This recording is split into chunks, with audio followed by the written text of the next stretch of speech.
दोस्तों, आज की कहानी है सासू माँ। जो सामान इस घर में ननद जी को मिलता है वह बुआ जी को क्यों नहीं मिलता। दोस्तों, कहानी शुरू करने से पहले अगर आपने चैनल को सब्सक्राइब नहीं किया हो तो कर लीजिए ताकि आपके पास पहुंच सके हर नया वीडियो। माधुरी जी ने आज अपने घर पर सत्यनारायण की पूजा रखी थी। अभी 6 महीने पहले उन्होंने अपने बड़े बेटे विशाल की शादी की थी। उस समय कोरोना की भयंकरता चरम पर थी और शादी की तिथि पहले ही तय हो चुकी थी, इसीलिए घर के चुनिंदा लोगों के बीच ही शादी संपन्न हो सकी। पिछले 2 साल सभी के लिए कष्टकारी रहे थे। माधुरी जी के पति का अच्छा खासा कारोबार था। दोनों बेटे भी उनके साथ ही कारोबार में हाथ बटाते थे, लेकिन महामारी के दौरान पूरा काम धंधा ठप हो गया था। संकट समाप्त होने के बाद अब धीरे धीरे जनजीवन सामान्य हो सका था। इसलिए माधुरी जी ने ईश्वर को धन्यवाद व अपने बेटे बहू को बड़े बुजुर्गों के आशीर्वाद हेतु ये पूजा रखवाई थी। पूजा में सभी करीबी रिश्तेदारों को बुलाया गया था। लगभग सभी लोग पूजा शुरू होने से पहले आ चुके थे। केवल माधुरी जी की ननद व बुआ सास को छोड़कर पूजा संपन्न होने के बाद माधुरी जी ने चिंतित होते हुए अपनी सास से कहा, माँ जी, दीदी और बुआ जी अभी तक नहीं आई। आपने फोन किया? दोनों के पास सालू के बच्चों का पेपर था, इसलिए लेट हो गई। और तेरी बुआ, उसको तो मुझे पता है खर्चे के मारे रुक गई होगी। मैंने तो पहले ही कहा था कि उसे रहने देना, इतने लोगों के बीच अलग ही नजर आएगी। वैसे तो मुझे पता है उसे आना नहीं, और आएगी भी तो आते ही अपने काम धंधे का रोना लेकर बैठ जाएगी। 7 लोगों के बीच अपना दुखड़ा रोकर तेरे ससुर जी से पैसे ऐंठने की उसकी शुरू से ही आदत है। माधुरी जी की सास निर्मला जी बड़बड़ाते हुए बोली। माधुरी जी अपनी सास की बातों को अनसुना कर काम में लग गई, क्योंकि उन्हें पता था उनकी सास जितना अपनी बेटी पर जान छिड़कने के साथ साथ उस पर पैसे लुटाती आई है, उतना ही अपनी ननद से बेवजह चिढ़ने के साथ साथ तीज त्योहारों पर भी उन्हें देने से बचती आई है। माधुरी जी के ससुर की अपनी पत्नी के सामने ज्यादा न चलती, लेकिन माधुरी जी व उसके पति बुआ जी का जितना हो सकता उतना करते। अभी वह बात करके हटी ही थी कि तभी माधुरी जी व उसकी सास की नजर दरवाजे पर गई। विशाल बुआ जी को सहारा देकर अंदर आ रहा था। उन्हें देखते ही माधुरी जी के चेहरे पर मुस्कान आ गई। उन्होंने इशारे से अपनी बहू को बुआ जी के बारे में बताया और दोनों सास बहू ने आगे बढ़कर बुआ जी के चरण स्पर्श किए। बुआ जी ने भी दोनों को झोली भर भर कर आशीर्वाद दिया और गले लगा लिया। माधुरी जी ने बुजुर्ग बुआ को आराम से सोफे पर बिठाया। बुआ जी ने अपनी ननद की तरफ मुस्कुराते हुए हाथ जोड़कर पूछा, और भाभी कैसी हो? 2 साल हो गए आपसे मिले। मन तो बहुत करता था, लेकिन क्या करती। ठीक ही हूँ बिमला। निर्मला जी रूखा सा जवाब देकर वहां से उठकर चली गई। माधुरी जी को उनका ये व्यवहार अच्छा नहीं लगा, लेकिन करती भी क्या। बुआ जी, मैं अभी आपके लिए चाय लेकर आती हूँ, कहकर जैसे ही माधुरी जाने लगी, बुआ ने कहा, माधुरी बहू, चाय रहने दे तो खाना ही ले। सुबह की सली हूँ, बीमार होने के बाद तो भूखा बिल्कुल भी नहीं रहा जाता। ठीक है बुआ जी, मैं अभी खाना लेकिन आप नीचे बैठकर कैसे खाओगे? चलिए मेरे कमरे में बैठ जाइए, मैं वहीं आपका खाना ले आती हूँ। अरे नहीं बहू, इस अवसर पर तो सबके साथ पंगत में बैठकर ही खाना अच्छा लगता है।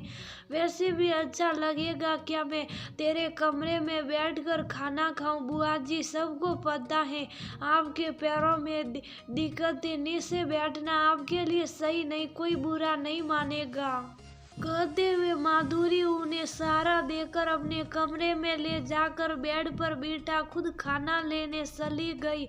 ये प्लेट में किसका खाना लेकर जा रही है बहू? निर्मला जी ने अपने पोते की बहू से पूछा। दादी जी, मम्मी के कमरे में बुआ दादी बैठी है ना, उन्हीं के लिए मम्मी जी ने खाना पहुंचाया है। माधुरी जी की बहू दिव्या ने जवाब दिया। तेरी सास का तो दिमाग खराब है, उन्हें अपने कमरे में अलग से खाना देने की क्या जरूरत थी, और वह भी इस प्लेट में हाथ का कब कपाते हैं उनकी। अगर प्लेट हाथ से छूट गई तो प्लेट तो टूटेगी ही, साथ में कीमती सदर भी खराब होगी। निर्मली जी बड़बड़ाते हुए बोली। माँ जी, कैसी बातें कर रहे हो आप? आपको बुआ जी की दिक्कत पता है ना?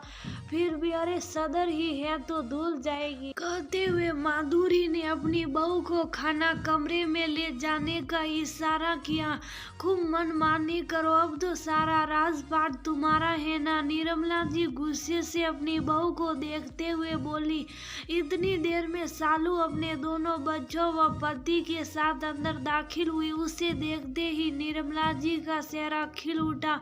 उसने आगे बढ़ अपनी बेटी को गले लगा लिया और दोनों बच्चों के सिर पर प्यार से हाथ रखा। बहू, सालू आ गई, जरा चाय पानी का इंतजाम तो कर।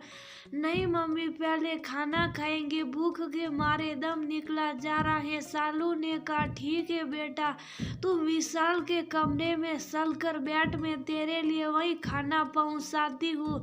दादी जी, लेकिन अभी तो आप कह रहे थे कि पूजा वाले दिन सब नीचे बैठकर खाना खाते, फिर बुआ जी को मेरे कमरे में घर के बेटी दामादे अच्छा लगता है क्या? उन्हें ऐसे नीचे पंगत में बैठकर पत्तल में खाना खिलाना? तू ज्यादा सवाल जवाब मत कर, अपने कमरे में ले जाए। निर्मला जी दिव्या की तरफ आंख निकालती हुई बोली।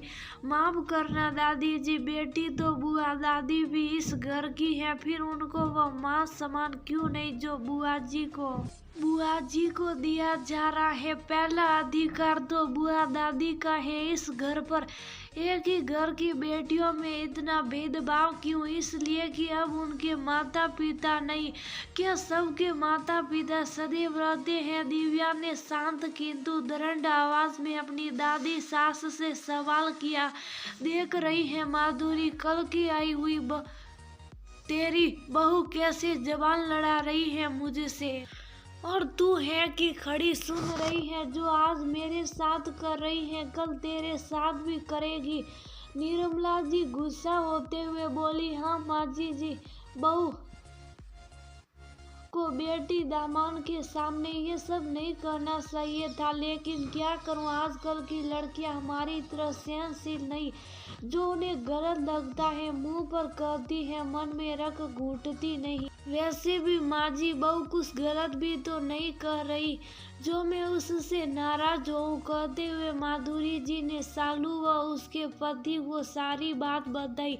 सुनकर सालू अपनी माँ की तरफ देखते ही बोली। मम्मी सही तो कर रही है दिव्या, बुआ के साथ ऐसा दोगला व्यवहार कैसे कर सकती हो? अपने इस व्यवहार से तो आप आने वाले समय में मेरे लिए इस घर के दरवाजे बंद कर दोगी, क्योंकि जैसा आने वाली पीढ़ी देखेगी वैसा ही तो करेगी। और सही कर रही है दिव्या, माँ बाप सदा नहीं रहते।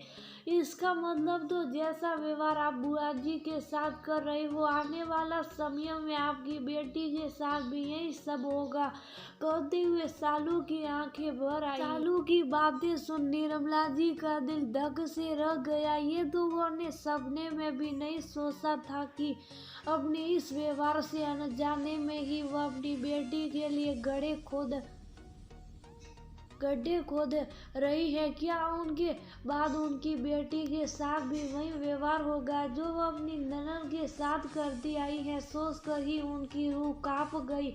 उस समय तो उसे कुछ कहा न गया, लेकिन कुछ देर बाद ही वह अपनी ननद के पास गई और अपने सारे गिलवे शिकवे भूला उनके साथ बैठ दिल खोलकर बतलाने लगी। ननद भाभी को इतने प्यार से बात करते देख माधुरी जी के साथ साथ सभी का चेहरा